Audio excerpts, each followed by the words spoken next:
Subscribe करें और bell दबाएं ताकि कोई खबर रह न जाए।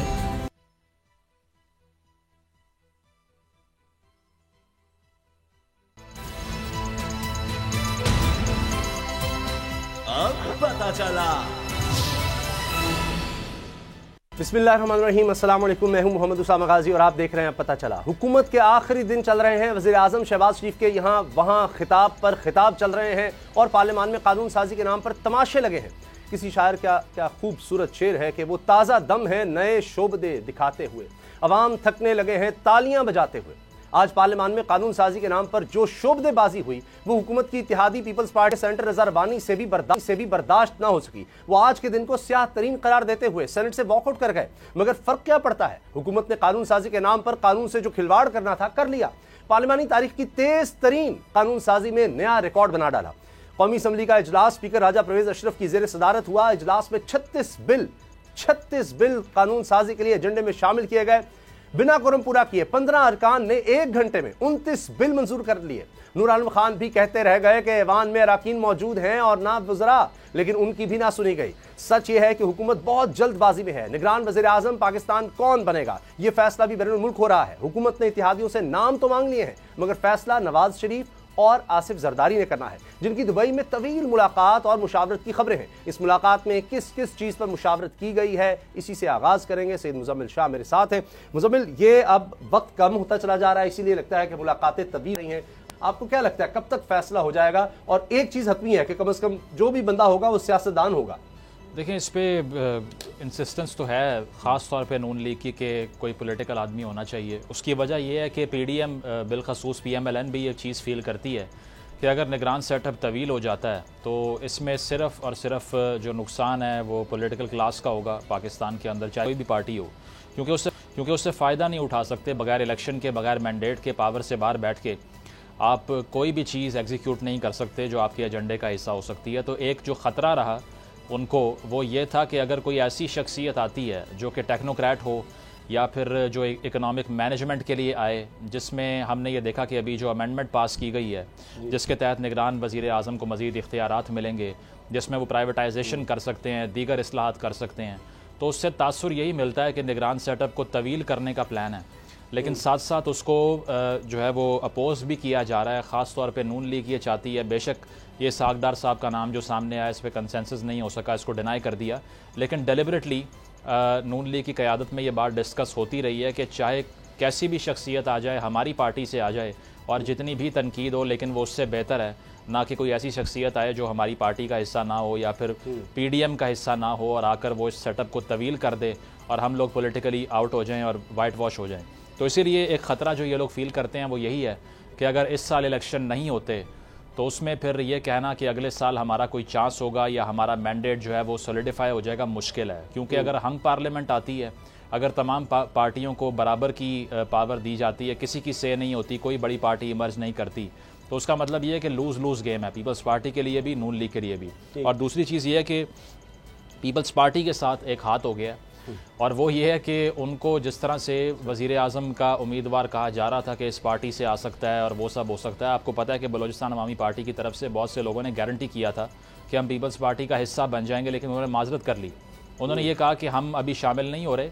जरदारी साहब को ये कहा और साथ ये भी कहा कि हम जो है वो सीट एडजस्टमेंट के लिए तैयार हैं, लेकिन जम नहीं कर सकते पीपल्स पार्टी में। अब पहली बुरी खबर ये कि बलूचिस्तान का मैंडेट जो है वो ख़तरे में पड़ा। दूसरा GDA वाला पॉइंट है सिंध से, क्योंकि GDA को भी एक्सपैंड करने की कोशिश की जाएगी, ये भी हम देखेंगे आने वाले दिनों में और कुछ लोग शामिल भी होंगे उसमें। अगर GDA का मैंडेट बढ़ता है तो सिंध जो कि स्ट्रॉन्ग होल्ड है पीपल्स पार्टी का वो सफ़र करेगा। तो बलूचिस्तान में वैसे आपको डेंट पड़ गया BAP वाला, अगर GDA एक्सपैंड करती है तो सिंध में भी कुछ सीटें टूटने का इम्कान है। और पंजाब के अंदर वैसे ही हमने देख लिया कि नून लीग की तरफ से इनकी सिफारिशात गुजारिशात नहीं मानी गई। तो पीपल्स पार्टी ये फील कर रही है कि हमें दोबारा से नेशनल स्टेज से निकाल के सूबाई स्टेज पे ले जाया जा रहा है और इस सारी गेम के अंदर सिर्फ नून लीग प्ले करना चाह रही है। तो देखना ये है कि निगरान वज़ीर आज़म का फ़ैसला जो है वो कब होता है। जैसे ये फ़ैसला होगा तो उसके मुताबिक मियाँ नवाज शरीफ की वापसी होगी। ये भी बहुत ही क्लियरली जो है वो कह देना चाहिए कि नवाज शरीफ साहब इस बात का इंतज़ार कर रहे हैं कि अगर ये सेटअप लंबा होता है निगरान वज़ीर आज़म का तो फिर उनकी वापसी मुमकिन नहीं होगी। वो सिर्फ और सिर्फ इस स्टेज पर वापस आएंगे कि अगर निगरान सेटअप 2 या 3 महीने के लिए आए, इससे आगे ना जाए। तो इसीलिए अब तक उनकी वापसी नहीं हो सकी और वो भी इंतज़ार करो और देखो कि पॉलिसी पे चल रहे हैं। तो हाई स्टेक गेम है, लेकिन पीपल्स पार्टी सफ़र कर रही है इसमें। अच्छा, इसमें राना सनाउल्लाह साहब ये भी कह रहे हैं कि जी अगर किसी पॉलिटिशियन में से किसी को बनाना है तो फिर इसहाक डार साहब क्यों नहीं। तो इस दौड़ में इसहाक डार साहब अभी बाहर नहीं हुए, क्योंकि क्या इकोनॉमिस्ट होना चाहिए, ये बहस भी हो रही है। क्योंकि शायद किसी क्वार्टर से ये एक प्रेशर है कि जी एक माहिर मईशत हो, बहुत से नाम आ रहे हैं। कोई कहता है जी साबिक गवर्नर स्टेट बैंक भी हो सकता है, साबिक कोई वजीर खजाना भी हो सकता है, कुछ भी है। साथ इमरजेंसी का भी कहा जा रहा है कि कोई ऐसा भी सूरत हो, यानी अभी तो टेबल पर बात हो रही है ना कि जी कुछ 6 महीने की इमरजेंसी लगा देते हैं, लेकिन फिर मसला आएगा कि मामला कैसे संभालेंगे, इलेक्शंस जितनी जल्दी हो जाएं उतना बेहतर है। अब ये भी अभी तक नहीं डिसाइड हो सका कि असम्बलियां तहलील करनी है चाहे 2 दिन पहले ही, या टाइम पूरा करना है। अगर तो इनको बहुत जल्दी है तो फिर वक्त पूरा करें ताकि 60 दिन में हो सके, वो भी अभी तक नहीं इनसे तय होगा। देखें, यही तो हम बात करते हैं कि गैर यकीनी की जो सूरत हाल है, इसी ने पाकिस्तान का ये हाल किया है कि किसी भी इन्वेस्टर को, किसी भी पॉलिटिकल स्टेक होल्डर को ये इल्म नहीं है कि मेरे 5 साल पूरे होंगे या नहीं। 2 ताई अक्सरियत वाले भी इस मुल्क में आए और 5 साल मुकम्मल ना कर पाए, तो इसका मतलब यही है कि यहाँ पे सर्टेनिटी किसी चीज़ के अंदर भी नहीं है। अब जहाँ तक ये बात है कि टाइम पे असम्बलियाँ डिज़ोल्व करना और वो सब, असल में जो सारा मसला था वो इकॉनमी का था कि अगर कोई ऐसा सेटअप आता है जो कि तवील होता है तो फिर इकॉनमी का क्या होगा। 9 महीने का आपने एक अग्रीमेंट किया है, जिसके बाद हमें लॉन्ग स्टैंडिंग अग्रीमेंट चाहिए जो कम से कम 3 साल का होना चाहिए। तो अगर तो कोई इंटरिम गवर्नमेंट आती है और वो मैंडेट सपुर्द नहीं करती इलेक्शन करवा के, तो अगर पाकिस्तान IMF से सफ़र करता है तो फिर वो नाकाबिले तलाफ़ी नुकसान हो सकता है। उसको मैनेज करने के लिए इख्तियारात भी मिल गए, प्राइवेटाइजेशन भी हो जाएगी, IMF की डायरेक्शंस पे अमल भी हो जाएगा, तो फिर क्या जरूरत है। अपने हाथ नहीं काट लिए, उसको एक एम्पावर भी कर रहे हैं। बिल्कुल, उसके लिए तो आसान बना रहे हैं कि वो पूरा यानी आगे मामले को ले जाए। वरना देखिए 60 दिन है, उसके अंदर अंदर इलेक्शंस हैं। ये नहीं है कि आपने 60 दिन में करवाने, 60 से ऊपर नहीं जाने चाहिए। अगर असेंबली ने मुद्दत पूरी कर ली है तो वो 2 महीने, और मेरा ख्याल IMF इतना भी नहीं करेगा कि जी 2 महीने में सारा कुछ कर दे। उनसे कहा जा सकता है जी कि 2 माह तो रह गए ज्यादा से ज्यादा, तो आप थोड़ा सा वेट करें, उसके बाद मामला हो जाएंगे। ये तो तब कहा जाएगा ना जब 2 माह बाद जाना हो। अगर प्लान ही ना हो कि इस साल इलेक्शन करवाने हैं, तो फिर तो IMF से नेगोशिएट करने वाली हुकूमत चाहिए आपको, और वो हुकूमत वो होनी चाहिए जिसके पास इख्तियार भी हो इस्लाहात करने का, जो प्राइवेटाइज कर सकती है, जो इनोवेशन कर सकती है, पॉलिसी फॉर्मेशन कर सकती है। और वो तभी होना था जब ये लेजिस्लेशन पास हुई, उसके बाद ही। तो 2 महीने वाली चीज़ तो मुझे लगता है कि नहीं होगी। ये काबिल अज़ वक्त ही असम्बली को डिज़ोल्व करेंगे, क्योंकि इनको मैक्सिमम टाइम चाहिए जो कि लीगल टाइम भी हो, इनके लिए मसाइल खड़े ना हो और ये पॉलिटिकल गेम से बाहर ना हो। इसीलिए तो उसमें नून लीग जो है वो कोशिश यही करेगी कि ऐसी शख्सियत आए जो ये इंश्योर करे कि इलेक्शन इसी साल होंगे और इस साल के एंड पे एक फ्रेश गवर्नमेंट, एक फ्रेश मैंडेट के साथ आएगी। अच्छा, शायद एक सोच ये है कि जी कॉन्स्टिट्यूशनल क्राइसिस तो हमने देखा है, सुप्रीम कोर्ट के अहकामात को भी हमने देख लिया है, वो कुछ नहीं हुआ उस पर। दीगर हम देखते हैं, सुप्रीम कोर्ट नहीं हुआ तो हाई कोर्ट और निचली अदालतें तो आप छोड़ ही दें। लेकिन जो पाकिस्तान में बड़े बड़े दानिश्वर, साफ़ी भी कहें आप, लिखारी कहें, जो सोच रखते हैं, वो मैं देख रहा था कि आइन की उस शिक को बार बार शेयर कर रहे हैं। ज़ाहिर है वो एक जो पढ़ा लिखा आदमी है उसको तकलीफ तो होती है कि जी उसमें लिखा है कि जो चोजन रिप्रेजेंटेटिव्स जो है वो गवर्नमेंट चलाएंगे। बार बार आइन की ये बुनियाद है, बुनियाद।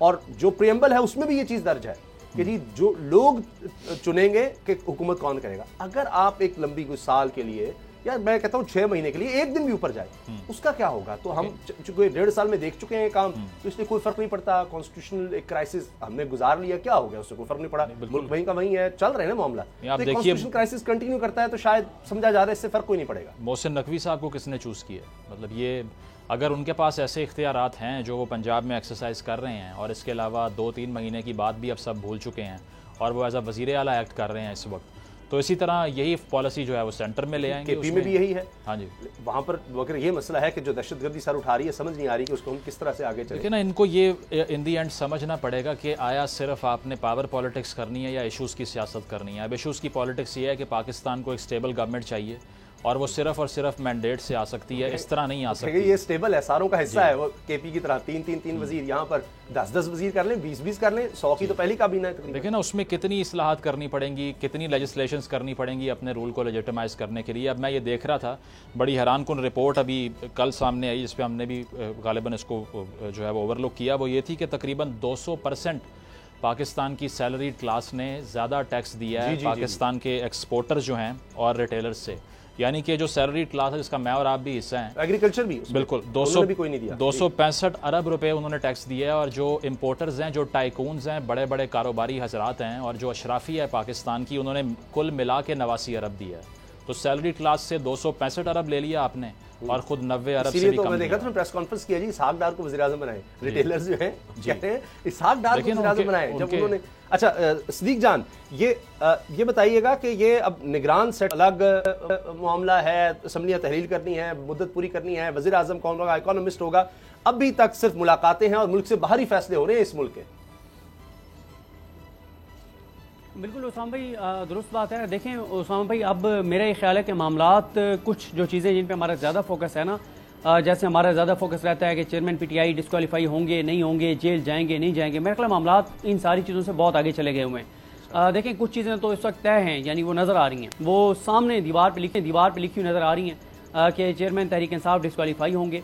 जो हुकूमत खुद बता रही है कि हमारे जो इरादे हैं, या हुकूमत में कुछ आपको पता है, एक सीनियर सहाफ़ी जो कि शहबाज शरीफ साहब के साथ उन्होंने काम किया और दोबारा वो सहाफ़त में आ गए हैं, तो उन्होंने भी बताया कि उनके एक्स बॉस का क्या प्लान है कि चेयरमैन पीटीआई जो हैं वो डिस्क्वालीफाई भी होंगे, वो जेल में भी होंगे। ये बातें इस्टेब्लिश हैं। इलेक्शन अगर होगा तो 16 जमातें इक़्तिदार में होंगी। 14 मौजूदा जो जमातें हैं, ये एक इस्तेकाम पाकिस्तान पार्टी और एक जो है वो खटक साहब की जो जमात है। अब मुझे बताएं कि 16 माह में मुल्क को जिस नहज पे ये 14 जमातें लाई हैं, 2 जमातों के इजाफे के साथ अगर इन्होंने ही वापस आना है तो फिर आप देख लें चैलेंजेस कुछ और हैं। चैलेंजेस क्या हैं? 76 साल महंगाई का रिकॉर्ड आपका टूट गया है, ज़र मुबादले के ज़खायर आपके मांगे तांगे के हैं। आज आप एलसीज खोल दें अगर, तो आपका 1 रुपया आपका ज़र मुबादले के ज़खायर में नहीं बचेगा, यानी जितने आपके ज़र मुबादले के ज़खायर हैं इतनी आपकी एलसीज की जो डॉलर्स हैं वो पेंडिंग हैं। डॉलर का रेट आपका ऊपर जा रहा है, इन्वेस्टमेंट आपकी आ नहीं रही, लोग आपके पाकिस्तान से जा रहे हैं, ब्रेन ड्रेन आपका हो रहा है, बिजली की कीमतें जो है वो ना घर वाला को अफोर्ड कर सकता है, ना इंडस्ट्री वाला, ना मिल वाला, ना फैक्ट्री वाला, ना किसान वो अफोर्ड नहीं कर सकता। आपने इंपोर्ट्स का गला घोंट के इंडस्ट्रीज़ को बंद कर दिया है। लाखों करोड़ों लोग जो हैं वो इंडस्ट्रीज़ में काम करने वाले वो बेरोज़गार हो गए हैं। करोड़ों लोग खत गुर्बत से नीचे चले गए हैं। लोगों की एक मायूसी है पाकिस्तान के हवाले से, पाकिस्तान के फ्यूचर के हवाले से। हर दूसरा बंदा पाकिस्तान छोड़ के जाना चाहता है। तो इस सारी ये चैलेंजेस हैं, जो ये सारे मसाइल हैं जो मैंने आपको 15-16 गिनवाए हैं, अगर आप मुझे मौका देते तो मैं आपको लिख के कुछ 40 ऐसे मसाइल आपको गिनवा देता जो इन 16 माह में इन 14 जमातों की वजह से पैदा हुए हैं। तो आप मुझे बताएं कि अगर इन्होंने वापस आना है तो फिर ये मसाइल अगर 40 इनके पैदा करते हैं तो वो 40 से 60 होंगे सर, वो 40 से 30 नहीं होंगे, वो 40 से 20 नहीं होंगे। तो आपने देख लिया ना कि इन्होंने क्या किया 16 माह में, इससे क्या ये मुख्तलिफ करेंगे? तो इसलिए जो आइंदा का मंजरनामा है वो बड़ा, मेरे लिए तो बड़ा एक खौफनाक है कि अगर इन्होंने वापस आना है। और शहबाज शरीफ साहब देखें, वो तो अभी एज ए शहबाज शरीफ साहब की आप पिछले 1 हफ्ते की बॉडी लैंग्वेज देखें, वो एज ए प्राइम मिनिस्टर, यानी इस टेन्योर के प्राइम मिनिस्टर नहीं, वो अगले टेन्योर के प्राइम मिनिस्टर के तौर पे स्पीचेस कर रहे हैं, इस कॉन्फिडेंस के साथ, इस एतमाद के साथ। तो अगर ये सूरत हाल है सर कि ये 14 ये और 2 नई जमातें, 16 जमातों ने आना है, तो फिर आप देख लें क्या इनके आने से इस्तेकाम आ जाएगा, नहीं आएगा। अब प्लान क्या है किसके पास, कोई पता नहीं है कि प्लान क्या है। तो मुझे तो आने वाला है जो मंजरनामा है वो कोई ठीक पाकिस्तान के लिए नहीं लग रहा। यही बात हम कर रहे थे सदीक, लेकिन ये जो 1 घंटे में 29 बिल पास हो रहे हैं और शहबाज शरीफ साहब अपनी तकरीरों में भी इशारे दे रहे हैं, जो आपने बात की कि अगली बारी फिर उनको दी जा रही है, और उसी के लिए शायद ये कानून साजी वो इस तरह की कर रहे हैं कि जो जिसका इम्पैक्ट यानी वरना नहीं करता कोई, वो सोचता है समझता है कि अच्छा देखना चाहिए इसके रिप्रिकॉशंस क्या होंगे, कि इस पर कोई डिलिब्रेशंस होनी चाहिए, लेकिन 1 घंटे में 29 बिल वही पास करता है जिसको गारंटी हो जाए कि आगे भी हम ही आ रहे हैं तो कोई मसला नहीं है, कर दो।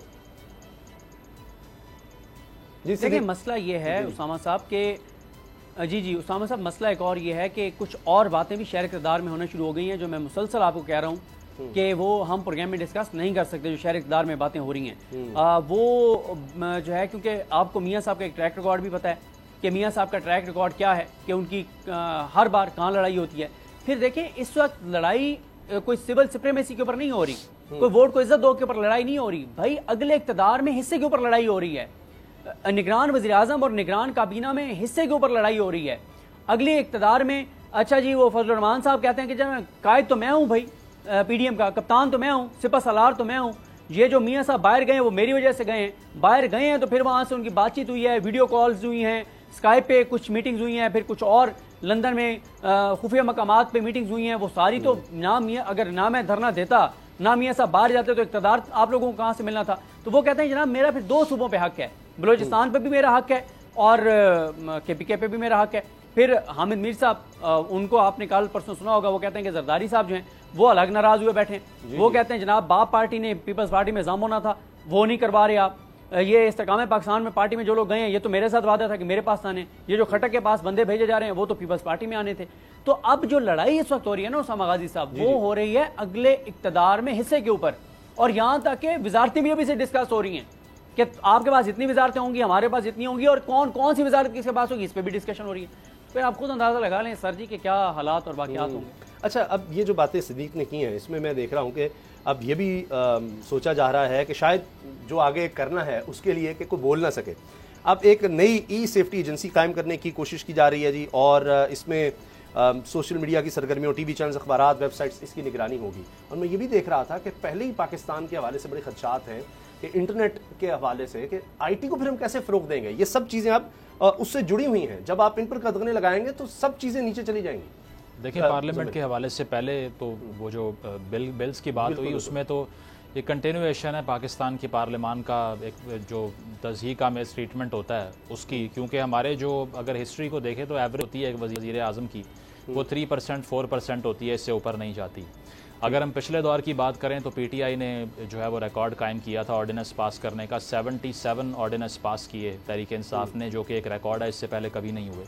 इसके अलावा आज PMLN ने और PDM ने ये रिकॉर्ड बना दिया कि 29 बिल गालिबन पास किए, बेशक इसमें से 15 अरकान ने 1 घंटे में, और उसकी वो 15 अरकान ने क्यों किया, क्योंकि कोरम की निशानदेही की नहीं किसी ने। जैसे ही वो करते तो मामलात रुक जाते ना वहाँ पे, तो इसीलिए बेशक 342 का आवान है जी, और उसमें से सिर्फ 15 लोग हैं। बिल्कुल, और उसमें जितने भी हम देख लें कि चाहे ये यूनिवर्सिटी से मुतल्लिक बिल थे, कोई बड़ी कंट्रोवर्सी नहीं थी, लेकिन फिर भी अगर आप शफाफ तरीके से लेजिस्लेशन नहीं कर रहे तो फिर बाद में ये आर्ग्यूमेंट नहीं कर सकते कि हमारे साथ ज़्यादती हो रही है, जब आप खुद आवाम के मैंडेट के साथ ये करते हैं। जहाँ तक IT की आपने बात की, रेगुलेशन की बात की, तो रैंकिंग्स की अगर बात करें तो Pakistan is the 3rd most regulated country in terms of internet, यानी कि इंटरनेट की पाबंदियों के लिहाज से पाकिस्तान दुनिया में 3रा मोस्ट रेगुलेटेड कंट्री है ऑलरेडी। अब मुझे नहीं पता कि इसके अलावा कितनी रेगुलेशन चाहिए आपको, इसके अलावा क्या करना है। या तो आप यही कर दें जो कम्युनिस्ट कंट्रीज़ में होता है, रशिया में, चाइना में होता है कि वहाँ पे ना व्हाट्सएप है ना सोशल मीडिया है, तो वो कर दें। फिर इसके बाद तो यही बचता है, क्योंकि इससे ज़्यादा रेगुलेशन तो रिक्वायर्ड नहीं है। और अगर कोई वायलेशन होती है तो पहले ही लेजिस्लेशंस इन प्लेस हैं, FIA भी कार्रवाइयाँ करती है। इसके अलावा उन अफराद के ख़िलाफ़ भी कार्रवाइयाँ पाकिस्तान में होती रही हैं जो प्रोपेगेंडा करते हैं या फिर फेक न्यूज़ फैला रहे हैं। पीका लॉ जो आप लेकर आए, उसके तहत भी आपने मेन स्ट्रीम मीडिया को भी रेगुलेट किया। तो मेरा ख्याल है ये हाइपर रेगुलेशन है, क्योंकि पहले ही हम इंटरनेशनल रैंकिंग्स में सिर्फ बॉटम पे हम लाए करते हैं, तो इससे ज़्यादा नीचे कहाँ जाना है। नंबर 1 पे आना तो ठीक है, कर लें इसको। पहले ही कहा जाता है हमारे यहाँ इतने कवानीन हैं लेकिन उन पर अमल दरामद नहीं होता, उसमें नई मसला एग्जीक्यूशन का है। बिल्कुल। अब ये जो बात मुजम्मिल लिखी गई, पाकिस्तान 3रे नंबर पे है, पहले ही इतनी कदगने हैं सदीक जान, और कितना चाहिए, कितना घोटना है गला हमने मीडिया का, लोगों का। देखें, अभी तो और बहुत से रिकॉर्ड आपके नाम होंगे जब भी यहाँ पे कोई इस तरह की रिसर्च या इस तरह की रिपोर्ट्स चाहे होंगी कि 15 माह में कितने किसी भी मुल्क की काबीना के कितने लोगों के करप्शन केसेस जो है वो इतने कम वक्त में ख़त्म हुए, उसमें भी पाकिस्तान रिकॉर्ड होगा। एक मुल्क की काबीना में कितने इश्तिहारी थे, मफरूर थे, अदालतों को मतलूब थे, कितने अरबों रुपए के उनके ऊपर स्कैंडल थे, वो भी हमारा रिकॉर्ड होगा। लेकिन एक कुछ चीज़ें अच्छी भी हुई हैं इन 15-16 माह में। देखें, अल्लाह ताला ने करम किया कि हमारे जो प्राइम मिनिस्टर हैं शहबाज शरीफ साहब, 16 माह में मुसलसल उन्होंने मुल्क के लिए जो मेहनत किया, एक दिन भी उनकी कमर में दर्द नहीं हुआ, वो बीमार नहीं हुए। जब वो पोजीशन में थे और उनके केसेस चल रहे थे तो वो मुसलसल, उनकी तबीयत भी नासाज रहती थी और उनकी कमर में भी तकलीफ़ रहती थी, वो अदालतों में पेश नहीं होते थे और हमेशा वो अदालतों से फ़रार इख्तियार करते थे, अदालतों में से एडजमेंट्स लेते थे, इल्तवा लेते थे। लेकिन अल्हम्दुलिल्लाह ये है कि अल्लाह ताला ने करम किया है कि अल्लाह ताला ने उन्हें सेहत दी है, शिफा दी है और 16 माह में मुसलसल उन्होंने दिन रात इस मुल्क के लिए एक किया है। और पता नहीं मुल्क किसको कहते हैं उनकी डिक्शनरी में। तो 16 माह में एक दिन भी ऐसा नहीं हुआ कि हमने खबर सुनी हो कि आज वो कहीं पे कोई लैपटॉप पढ़ने नहीं गए, कोई इफ्तितार नहीं करने नहीं गए, कोई तकरीर करने नहीं गए, या जहाँ उनको भेजा गया है जो भी जिस काम के लिए वो करने इसलिए नहीं गए कि उनकी कमर में तकलीफ थी। ये बहरहाल एक अच्छी चीज़ हुई है, इसमें हमें अल्लाह का शुक्र अदा करना चाहिए। चलें जी, हम ब्रेक लेते हैं और ब्रेक के बाद बात करेंगे। हुकूमत टारगेट है और मेन टारगेट तहरीक इंसाफ के चेयरमैन है और तोशाखाना केस है उनमें हम उसके हवाले से बात करेंगे। इमरान खान साहब के वकील हमारे साथ होंगे इस ब्रेक के बाद।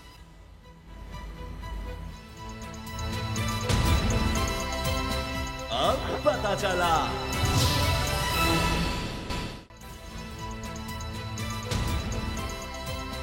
अब पता चला।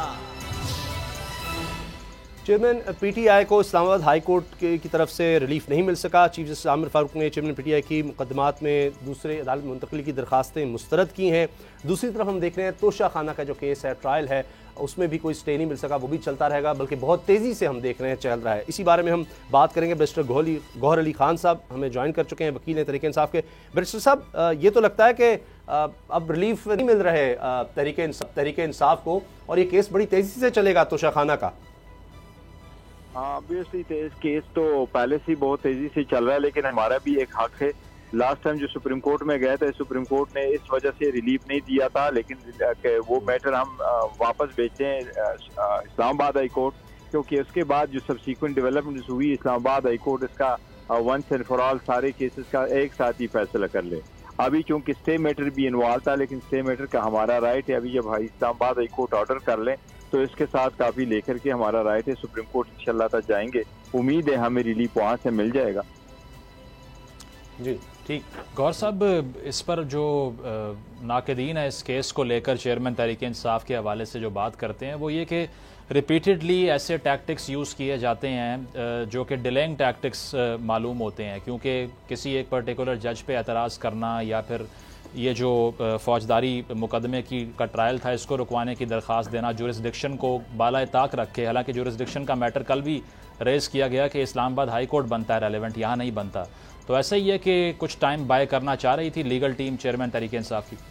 नहीं, हम हरगिज़ सिर्फ टाइम नहीं बाय करना चाहते। हमारी सीरियस एप्लीकेशन है, उस सीरियस एप्लीकेशन की हम इंडिपेंडेंट और फेयर और ड्यू प्रोसेस के मुताबिक सुनवाई सिर्फ चाहते हैं। हमने जो एप्लीकेशनें दी हैं उसमें ये रहे थे कि क्या इस अदालत के पास इख्तियारी समाअत है या नहीं है। इलेक्शन कमीशन ने जो कंप्लेंट भेजा है, क्या ये कंप्लेंट डायरेक्टली इस जज साहब के पास आ सकता है कि नहीं, सेशन जज के पास, या ये मजिस्ट्रेट के थ्रू आ सकता है। और अगर इलेक्शन कमीशन ने एक ऑर्डर भेजना था तो क्या वो जो डिस्ट्रिक्ट इलेक्शन कमिश्नर है उसको ये अथराइजेशन दे दी गई थी कि आप फाइल कर ले इस्लामाबाद में, और क्या ये 6 महीने के बाद की तारीख के बाद ये 6 महीने बाद फाइल हो सकती है, क्योंकि ये 910 दिन से ज्यादा की डिले इस केस में। तो हमारी ये आईनी और कानूनी है नुकात है जिसके लिए हम चाहते हैं कि हमारी हेयरिंग हो। अब लास्ट टाइम पे हमने 3 एप्लीकेशनें फाइल कर दी, वो चीफ जस्टिस साहब ने एक का फैसला कर लिया, बाकी 2 पेंड रख के उसके लिए खिलाफ हम सुप्रीम कोर्ट चले गए। अब सुप्रीम कोर्ट में हमने 3 दरखास्तें दे दी कि ये हमारी समाज जल्दी करें, क्योंकि इस्लामाबाद हाई कोर्ट ने 7 दिन का टाइम दिया है।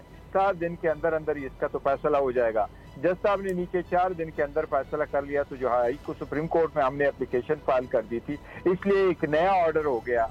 सुप्रीम कोर्ट ने इसलिए ये कह दिया कि क्योंकि नया ऑर्डर हो चुका है, लिहाजा आप वापस सुप्रीम हाई कोर्ट चले जाएं और ये एप्लीकेशन आपकी हेयरिंग वहाँ हो जाए। अब इस मरतबा चूंकि सारे केसेज इकट्ठे और टेकअप होने हैं, लेकिन हमारे खास आज का जो ऑर्डर हुआ है, हम उम्मीद करेंगे इंशाल्लाह ताला अगर हमें ऑर्डर मिलता है तो फिर अपना लक ट्राई करेंगे सुप्रीम कोर्ट में।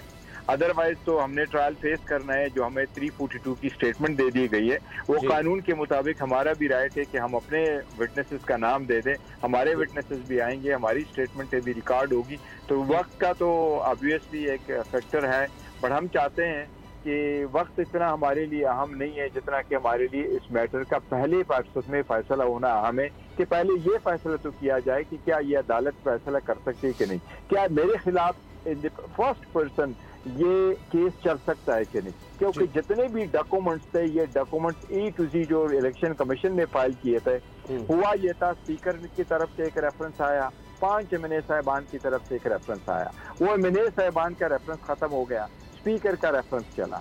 जिस रेफरेंस की लिस्ट हमें दी गई थी, डॉक्यूमेंट्स दिए गए थे, हमने उसका जवाब फाइल किया था, उस पर हमारी हियरिंग कंक्लूड हो गई थी 19 सितंबर को। उसके बाद इलेक्शन कमीशन ने अपने तरफ से लेटर लिखे, अपने तरफ से डॉक्यूमेंट्स मंगवाए, बैंक से भी मंगवाए, कैबिनेट डिवीजन से भी मंगवाए, तो शखाना वालों से भी मंगवाए, खुद अपने देखे और हमें नोटिस भी नहीं किया, हमें सुना भी नहीं, और एक ऑर्डर पास कर लिया और वो डॉक्यूमेंट अपने ऑर्डर में रिप्रोड्यूस किए। अब हमें उन डॉक्यूमेंट्स का तो पता ही नहीं था, और हम जितना भी डिस्क्लोज कर चुके थे इलेक्शन कमीशन के, हम इलेक्शन कमीशन को कह रहे आप हमें सुना होता तो आप ऐसे ऑर्डर ना पास करते, ये तो डिसीटिंग कोई ऑर्डर नहीं था। तो अब जो कोई ओपन कोर्ट हमारा ट्रायल करे, ओपन कोर्ट देखे, और जिस दिन इस सारे केसेस को खोला गया और डिसाइड हुआ, हाई कोर्ट ने इसकी हियरिंग कर ली, इंशाल्लाह ताला हमें रिलीफ मिलेगा। लेकिन आज तक हम ये केस फाइल कर चुके हैं and it is coming back from, जो पहला ऑर्डर हुआ है वो मई से आज तक हम इस केस में चले आ रहे हैं और हम कह रहे हैं कि हमारी हियरिंग करो, लेकिन हियरिंग ना होने की वजह से जो हमारे केसेज है उसकी हियरिंग नहीं हो रही। जो कंप्लेंट चल रही है नीचे और जो ट्रायल कोर्ट हमारे खिलाफ चला रहा है वो हमसे कमिटमेंट लेकर के चलता है कि जी नेक्स्ट दिन की भी कमिटमेंट करो, हर दिन के लिए आ रहे जी। तो देखिए ये नाइंसाफी है। हम समझते हैं कि लेवल प्लेइंग फील्ड होने चाहिए प्रोसिक्यूशन और अक्यूज के लिए एक जैसा। कानून तो पूरी दुनिया में यही है कि आप अक्यूज को प्रेफरेंस देंगे बनिस्बत प्रोसिक्यूशन के। हम कहते हैं हमारा तौबा, लेकिन हमें एक लेवल प्लेइंग फील्ड दे दो जिस स्पीड से ये इनके चला रहे हैं और सुन रहे हैं, हमारे केसेस भी ऐसे सुने जाए। सिद्दीक जान, गौर साहब ये बताएं कि एक मामला आपने इस्लामाबादी कोर्ट के सामने उठाया था, एक अहम जो गवाह हैं उनके मुख्तलिफ दस्तखतों का, वो मामला क्या था? वो देखिए जो कंप्लेनेंट इस वक्त जो इलेक्शन कमीशन का कंप्लेनेंट है वो गवाह नंबर 1 है। उसने कंप्लेंट फाइल कर दिया और कहता है कि कंप्लेंट पे मेरे दस्तखत है, और जो उसके साथ एफिडेविट फाइल किया, हम कहते हैं ये एफिडेविट पे जो दस्तखत है ये जाली है, ये गलत है, इसके बगैर नहीं चल सकता। हमने उनसे ये क्वेश्चन किया कि क्या इस किस्म के आपका कोई दस्तखत मौजूद है? वो कह रहे हैं कि शायद मेरे कोई दस्तखत मौजूद है, ये मैंने रूटीन में किया है। हमने अदालत से ये इल्तिजा की कि इनको डायरेक्ट करें कि इस किस्म के आपके दस्तखतों समेत आपका कोई भी और ऐसे डॉक्यूमेंट्स मौजूद है जिस पे आपके ये दस्तखत है, ये जाली, ताकि ये साबित हो सके कि ये दस्तखत जाली है या आपके ओरिजिनल है। वो अदालत ने अभी ऑर्डर नहीं किया, उसके खिलाफ हम इस्लामाबाद हाई कोर्ट आए, उस पर अभी तक फैसला नहीं हुआ, और वो हम उम्मीद करते हैं कि इसके भी जल्दी हेयरिंग हो जाए और हमारे हक में ऑर्डर हो। जी अच्छा, ये बताइएगा मिस्टर साहब के सवालनामा जो सामने आया अब तक, उसमें ये बताया जा रहा है कि जी कुछ इस तरह के सवाल भी हैं कि जी वो जो तहाइफ बेचे तोशा खाना के, वो किसको बेचे, खरीदार कौन था, ना उनके नाम बताए गए हैं, कितने में बेचे गए वो भी पूरी तरह से नहीं बताया गया, बैंक में पूरी रकम नहीं आई। जो सवालनामा अब तक आपको मिला है उसके बारे में आप क्या कहते हैं? देखिए जो सवाल आपने किया है बिल्कुल ऐसा ही है, उन्होंने क्वेश्चन में ये जरूर पुट किया, लेकिन कानून के मुताबिक हमने हर उस चीज का जवाब देना था और हर वो चीज डिक्लेयर करनी थी जिसके फार्म में उसकी जगह थी और उसकी रिक्वायरमेंट थी। रिक्वायरमेंट ये थी कि मैंने अपने तोशाखाना के आइटम की डिक्लेरेशन अगर करनी थी एसेट के तौर पे तो हमने डिक्लेयर करनी थी, क्योंकि वो हम बेच चुके थे। तो हमने उसकी जो वैल्यू हमारे पास आई थी वो हमने टैक्स रिटर्न में पहले से दिखाया हुआ था, अकाउंटेंट ने पहले से लिखा हुआ था और वो डॉक्यूमेंट पहले से मौजूद थे, उसमें भी मौजूद है। और जो हमने फॉर्म लिखा हुआ है, जो अकाउंट का तस्करा है, उस अकाउंट में भी फैसला, और जो इलेक्शन कमीशन का गवाह आया उसने कोर्ट के सामने एडमिट कर लिया कि यस हमारे टैक्स रिटर्न में इतने पैसे लिखे गए जिससे हमने तोशाखाना से आइटम खरीदे, और इतनी अमाउंट भी लिखी गई है जो तोशाखाना की आइटम सेल करके हमारे पास आए, और ये भी उसने एडमिट किया कि यस ये 95 लाख रुपए हमने टैक्स भी दिया। तो सब कुछ हमारी तरफ से डिक्लेयर किया। जहां तक बात रही है कि मैंने किसको बेचा, उस फॉर्म में इसकी रिक्वायरमेंट नहीं थी कि मैंने किसको बेचा है। कोई भी प्रॉपर्टी आप लिखते हैं तो आप प्रॉपर्टी लिखते हैं और ये लिखते ये मेरी प्रॉपर्टी, आप ये नहीं लिखते मैंने किससे खरीदा और किसको बेचा, इसलिए उसका नाम नहीं लिखा गया। दूसरी फॉर्म के साथ ये रिक्वायरमेंट नहीं है कि आप रसीदात लगाएं, वरना जो प्रॉपर्टियां आप खरीदें तो फिर तो आप सारे रजिस्ट्रियां लगवाना शुरू कर दें।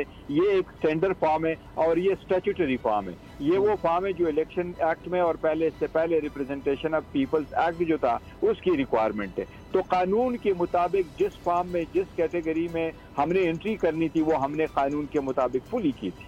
जी अच्छा, मुजम्मिल से पहले मैं एक सवाल ये करना चाह रहा हूँ कि आप ये भी एतराज़ कर रहे हैं कि जी ये जज साहब केस ना सुने, हुमायूं दिलावर साहब, ये बातें हुकूमत भी करती थी सुप्रीम कोर्ट के बाज़ जजेस के बारे में, तो तब तहरीक इंसाफ जो है उसको कहती थी कि जी ये गलत है, उस पर आप क्रिटिसिज्म करते थे कि जी अपनी मर्जी के जज लगाना चाहते हैं। तो अब आप क्यों इस तरह से एतराज़ कर रहे हैं जबकि वो जज साहब तो कह चुके हैं कि जी वो पोस्ट मैंने नहीं की?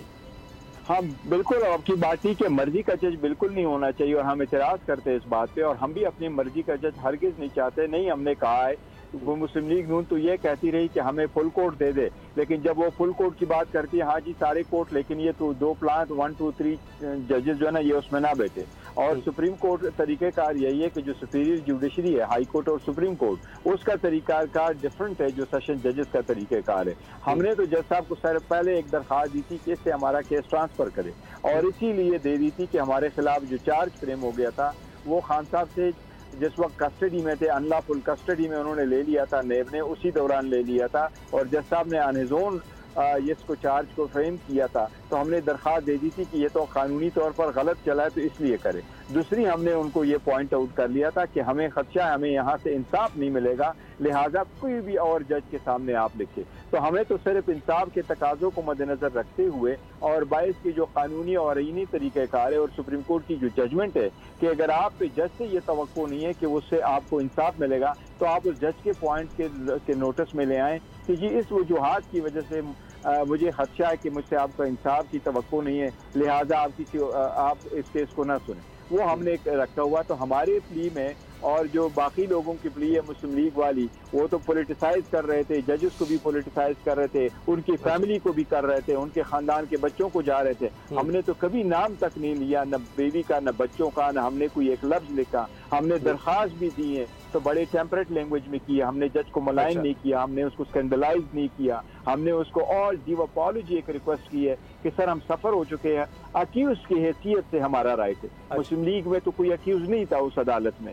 ये तो वैसे ही कह रहे थे कि आपके केसेस है, तो उस तरह हमने कहा कि एक मुलजिम की हैसियत में हम आपके सामने खड़े हैं, तो इसका तो हमारा आईनी कानूनी हक है, हमें ये अफोर्ड किया जाए। तो हमारे सबमिशन में और नून वाले जी आपने कहा सदीक जान गौर साहब, आप जो बेसिक वायलेशन के हवाले से बताइएगा, क्योंकि चेयरमैन तहरीक इंसाफ जब वज़ीर आज़म थे, ऑफिस में थे, उस वक्त उन्होंने ये कहा था कि ये गिफ्ट की तफसील मैं इसीलिए दे नहीं सकता कि ये नेशनल सिक्योरिटी का इशू बन जाएगा, ये नेशनल सीक्रेट है।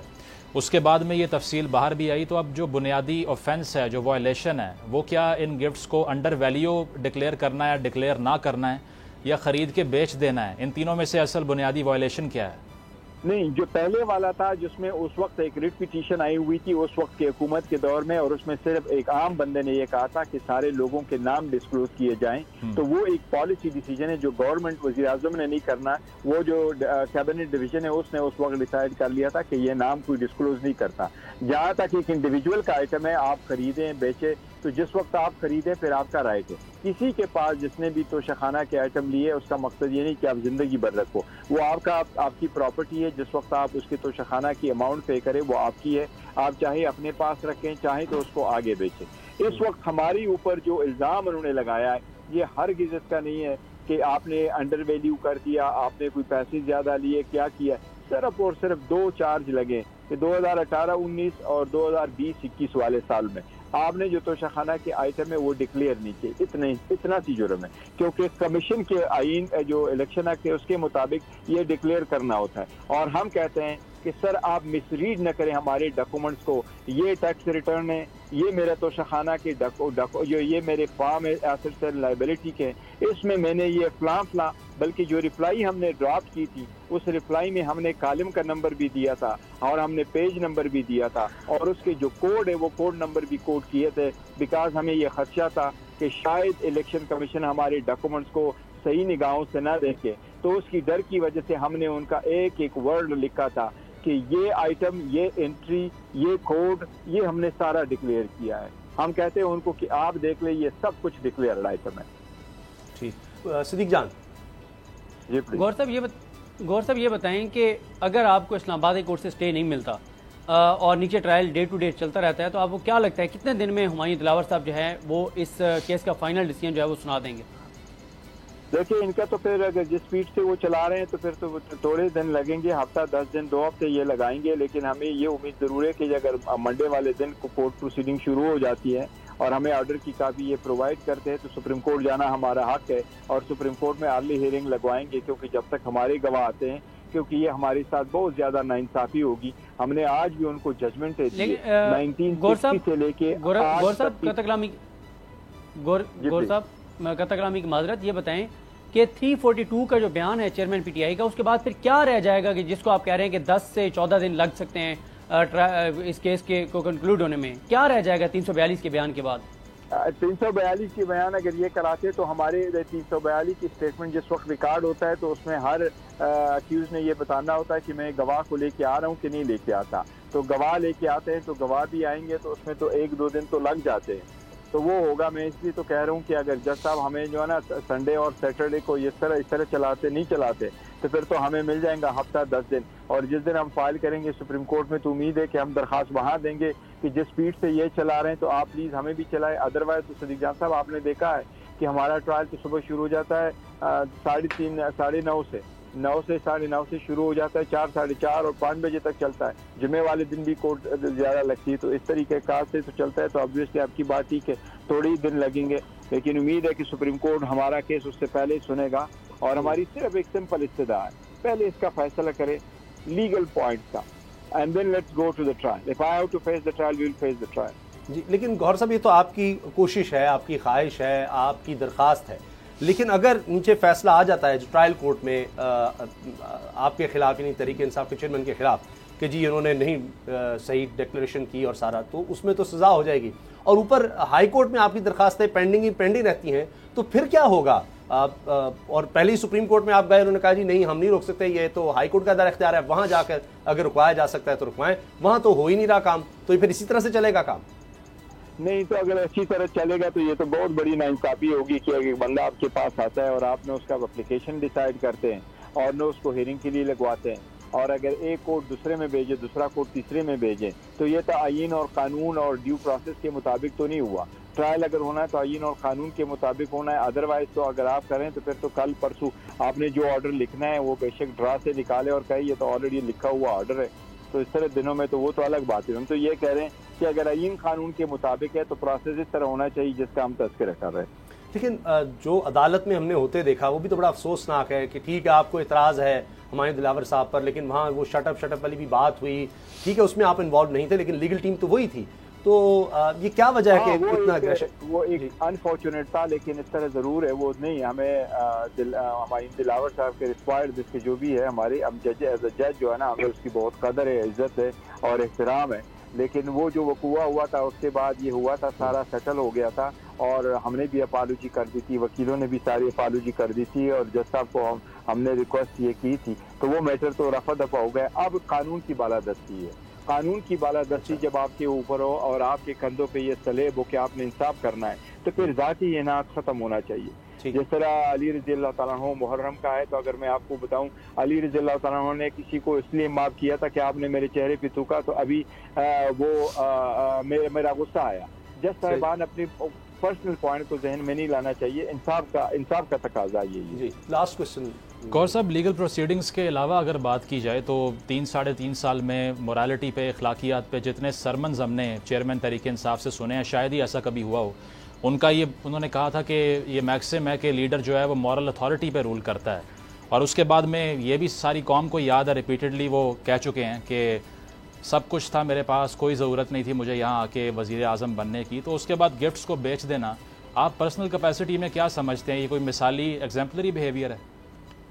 मैं समझता हूँ कि देखो ये तो कोई पर्पस के लिए तो नहीं बेचा गया था न कोई, लेकिन अगर आपने एक गिफ्ट ही लिया है सारी ज़िंदगी में, और खान साहब को तो न घड़ियों की ज़रूरत है न उन चीज़ों का शौक़ है, न खान साहब के हाथ में आपने कभी घड़ी नहीं देखी होगी, और जो उनके लोग हैं आप उनसे भी पता करें तो खान साहब इन चीज़ों में कभी इंटरेस्ट ही नहीं लेते, लेकिन और सारे लोगों ने ऐसा किया। और जब आपके पास एक चीज़ आ जाती है और आप ख़रीद लेते हैं तो बेचते हैं, या जो रूल्स और लॉ अप्लीकेबल है उसका जो मेमो कैबिनेट डिवीजन ने इशू किया है उसमें कहीं भी ये नहीं लिखा हुआ कि ये जो आइटम है आप उसको बेच नहीं सकते। नहीं, मैं लीगैलिटी की नहीं, मैं मोरालिटी की बात कर रहा हूँ। आप लीगल आर्ग्यूमेंट कर रहे हैं, मॉरल आर्ग्यूमेंट के लिहाज से बताइए प्लीज। मॉरल में ये कहता हूँ कि अगर ये तो गलत तो नहीं है, अगर आप एक आइटम ले लेते और फिर आपके इस्तेमाल करें और आप उसको आगे बेचे या गिफ्ट करें किसी को, तो इसमें कोई लीगल ममानियत तो नहीं है। अगर नहीं है तो मॉरल अथॉरिटी भी तो यही है कि अगर मेरे एक चीज मैं नहीं इस्तेमाल कर सकता, मेरे पास आया है तो मैं उसको अपने लिए रखूं, किसी को। वैसे गौर साहब, ऑन लाइटर नोट, कभी आपने कोई ऐसा तोहफा आपको मिला हो जो बेच दिया हो?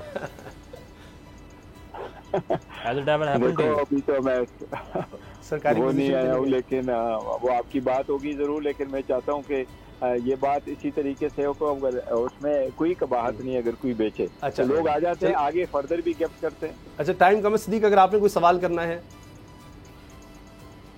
बस आखिरी सवाल यह है, गौर साहब ये बताएं कि आपने कमिटमेंट दी है आज ट्रायल कोर्ट को, हुमायूं दिलावर साहब को, कि चेयरमैन पीटीआई जो है वो सोमवार को पेश होंगे, तो अब स्टे तो मिला नहीं है, तो आप शायद ये एक्सपेक्ट कर रहे थे कि आज स्टे मिल जाएगा, तो अभी भी आप कमिटमेंट पे कायम है? चेयरमैन पीटीआई पेश होंगे ट्रायल कोर्ट में? देखो जो 342 की स्टेटमेंट है ये जरूर हम इंशाल्लाह ताला पेश होंगे। जालदो जज साहब वी काइंड ऑफ हिम को उसने लिखा नहीं है, कमिटमेंट का जिक्र नहीं किया, अदरवाइज हमने जरूर ये कहा था।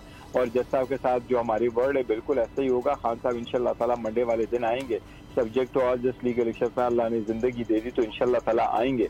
और वो तो अगर जज साहब ये ना भी लिखवाते तो फिर भी उन्होंने आना था, क्योंकि उस दिन अकाउंटेबिलिटी कोर्ट में भी केस है, एंटी टेररिज्म की कोर्ट में भी केस है। और 342 की स्टेटमेंट जिस वक्त आप फाइल करते हैं तो उसके बाद आपका ये राइट होता है कि आप अपना एविडेंस प्रोड्यूस करें, तो वो तो हम जरूर करेंगे इंशाल्लाह ताला। बहुत बहुत शुक्रिया आपका जनाब बैरिस्टर गौहर अली खान साहब, आपने हमें वक्त दिया। आखिर में जनाब ख्वाजा आसिफ वज़ीर दिफा, और जब वो पार्लियामेंट में बोलते हैं तो ऐसा बोलते हैं कि जनाब हम भी हैरान हो जाते हैं, हमें भी शर्म आती है कि पाकिस्तान के वज़ीर दिफा हैं। इल्ज़ाम ये बहुत ज़्यादा लगा तहरीक इंसाफ पर कि जी उन्होंने तरबियत ठीक नहीं की, वहाँ से बहुत कुछ बोला जाता है। लेकिन जो कुछ ख्वाजा आसिफ ने कहा, इस पर मैं देख रहा था कि तमाम पाकिस्तान की जो ख़वातीन हैं, एंकर्स हैं, साफ़ी हैं, उन्होंने भी अपने प्रोग्राम्स में इस पर आवाज़ उठाई। लेकिन ख्वाजा आसिफ साहब पर कोई फ़र्क नहीं पड़ा। मेरा ख्याल था शायद वो कुछ करें, क्योंकि मुझे वो याद आ रहा था ख्वाजा साहब ने कहा जी वो उस्मान डार साहब की वालदा के साथ जो किया, मैं शर्मिंदा हूँ, मैं जाऊँगा उनके घर भी जाने को तैयार हूँ, माफ़ी मांगता हूँ। लेकिन उसके बाद वो सिलसिला रुका नहीं। तो मुज़म्मिल ये क्यों इस तरह से है? और पहले कहते जी दूसरी तरफ इस तरह से होता है, लेकिन जो अल्फाज उन्होंने इस्तेमाल किए उससे पहले भी ये नहीं है कि ख्वाजा आसिफ साहब ने पहली दफ़ा किया, इससे पहले एक तसलसल नज़र आ रहा है और उस पर वो डिटाई से जम जाते हैं कि हाँ मैंने कहा था, और कोई माजरत नहीं करते।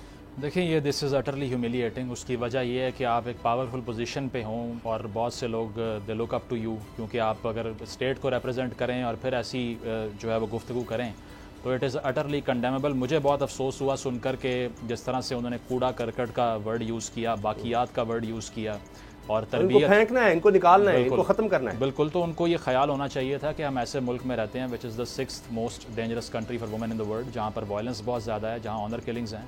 और ऐसे मुल्क में रहते हुए आप ऐसी ज़बान इस्तेमाल कर रहे हैं जो डेरोगेटरी है ख़वातीन के लिए, जो कि जेंडर गैप का भी शिकार हैं, जिनके लिए अपॉर्चुनिटीज़ इतनी नहीं है पार्लियामेंट में, सीटें रखनी पड़ती हैं उनके लिए, वो पहली सियासत में नहीं आती। जी, सियासत के अंदर वो अपॉर्चुनिटीज़ नहीं है। मुआशरे में आगे बढ़ने के लिए इतने इम्पेडिमेंट्स हैं कि मर्द हजरात से डबल या 10 गुना ज़्यादा कह सकते हैं उसको। तो मुझे नहीं पता कि इनकी टेंडेंसी क्या है ख्वाजा साहब की, कि रिपीटेडली, मुझे याद है इन्होंने पहले भी अपोजिशन में शेरी मज़ारी साहिबा के लिए जो लफ्ज़ इस्तेमाल किए थे वो भी कुछ इसी नौयत के थे। हालांकि देखा जाए तो खासे लिटरेट हैं। इनकी जो बतौर फॉरेन मिनिस्टर जो जब यूएस का दौरा किया था, एशिया सोसाइटी के अंदर इन्होंने खिताब किया, it is one of my favourites, जिस तरह से इन्होंने वहाँ पे रिफ्यूट किया यूएस जर्नलिस्ट के आर्गूमेंट्स को। लेकिन साथ साथ जो दूसरा चेहरा है इनका, जो पार्लियामान के अंदर ये तर्ज अमल इख्तियार करते हैं, इट्स बियॉन्ड माई कॉम्प्रहेंशन के क्या वजह है कि रिपीटेडली ये मिसोजिनिस्टिक बिहेवियर रिपीट कर रहे हैं। तो उसको कंडेम करना चाहिए और इसको डिस्करेज करना चाहिए, एंड ये should categorically apologise to the women of PTI. लेकिन इसका कोई प्रेशर क्यों नहीं आता? सदीक मरियम नवाज साहिबा सीनियर सदर हैं, नायब सदर हैं, और वो भी इस बारे में बात करती हैं जी ख़वातीन के बारे में ये नहीं होना चाहिए, वो नहीं होना चाहिए। लेकिन तसलसल हमने देखा है ख़ास तौर पे कि जी ये कभी मौलाना साहब ने भी ऐसे अल्फाज इस्तेमाल कर दिए, मौनेर नहीं इस्तेमाल करना चाहता, तो एक तसलसल है। और फिर जब आप उसको डिस्करेज नहीं करते, इसका मतलब है कि आप इंकरेज कर रहे हैं कि आप करें, और बिल्कुल ख़वातीन को टारगेट करके, तो फिर बड़ा मुश्किल हो जाता है कि ख़वातीन आए, पार्लियामेंट में भी नहीं जा सकती, जलसा जुलूस या वैसे आप निचले लेवल पर कहीं पार्टिसिपेशन, वो तो आप भूल ही जाएँ। देखिए मुझे तो बिल्कुल हैरत नहीं हुई, और मुझे तो ये है उनसे जो तवक्कुआत हैं वो इससे भी घटिया अल्फाज इस्तेमाल कर सकते हैं। और अच्छी बात है कि पार्लियामान की भी हमें हैसियत समझ आई है कि जिसको मुक़द्दस ऐवान कहा जाता है, कि वहाँ उसकी असल हैसियत है क्या, कि वहाँ पे किस तरह की ज़बान इस्तेमाल होती है, किस तरह के लोग गए हुए हैं। और फिर ये भी अच्छा हुआ कि ख्वाजा आसिफ साहब कहते हैं कि मियाँ नवाज ने उनकी तरबियत की है, तो मियाँ साहब भी बेनज़ीर साहिबा को अंग्रेज़ों के कुत्ते नहलाने वाली और क्या क्या नहीं कहा करते थे, तो वो अगर वही तरबियत है तो फिर इससे भी ज़्यादा घटिया अल्फाज की आप तवक्को रखें। मुझे तो बिल्कुल हैरत नहीं हुई, मुझे खुशी हुई है इस बात की कि जिस तरह का उनका असल चेहरा है वो खुल के सामने आ रहा है, और पार्लियामान के अंदर, पार्लियामेंट के फ्लोर पे ये ज़बान इस्तेमाल हो रही है। तो इससे भी हमें पता चल रहा है कि ये पार्लियामान जिसको हमें बताया जाता है कि बड़ा मुकद्दस है, उसकी असल उसका स्टेटस है क्या, कि वहाँ पे किस तरह के लोग वहाँ पर पहुँच गए और किस तरह की ज़बान इस्तेमाल करते हैं और उनकी तरजीहात क्या है। तो ये दोनों चीज़ों पर मुझे खुशी भी है और मुझे कोई इस पर हैरत भी नहीं है, और मैं ये समझता हूँ कि बिल्कुल दुरुस्त हुआ है। मैं ये समझता हूँ कि ख्वाजा साहब इससे भी ज़्यादा जो अल्फाज इस्तेमाल करना चाहते हैं, नंगे और गंदे अल्फाज, वो बिल्कुल इस्तेमाल करें, तो ये अच्छी चीज़ है, ये कोई बुरी चीज़ नहीं। आपको लगता है चलें इससे उनका असल चेहरा जो है सामने आ रहा है, मगर ये अफसोसनाक बात है, सबने इसको करना। अगर नहीं इस पर वो कोई माजरत करते तो मेरा ख्याल है कि ज़ाहिर है लोगों को पता लग रहा है कि किस सोच के साथ ख्वाजा आसिफ साहब या उनकी लीडरशिप जो है वो पार्लियामेंट में बैठ रही है। प्रोग्राम देखने का शुक्रिया, इजाज़त दीजिए, अल्लाह हाफ़िज़।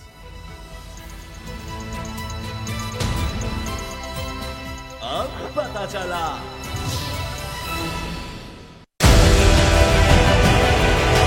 डिजिटल लोन स्कैम, आवाम को कर्जों के जाल में फंसाकर लूटने वाले भेड़िए बेनकाब। बोल की काविशें बारावर साबित हो गईं, ऑनलाइन कर्ज माफिया के गिर्द घेरा तंग हो गया है। बोल ने दिया अपने आवाम का साथ, उठाई इस स्कैम के खिलाफ आवाज। बोल की डिजिटल लोन स्कैम के खिलाफ आगाही मुहिम की सबसे बड़ी ट्रांसमिशन 59% आवाम ने देखी अपनी स्क्रीन पर, क्योंकि बोल है पाकिस्तान का नंबर 1 न्यूज चैनल।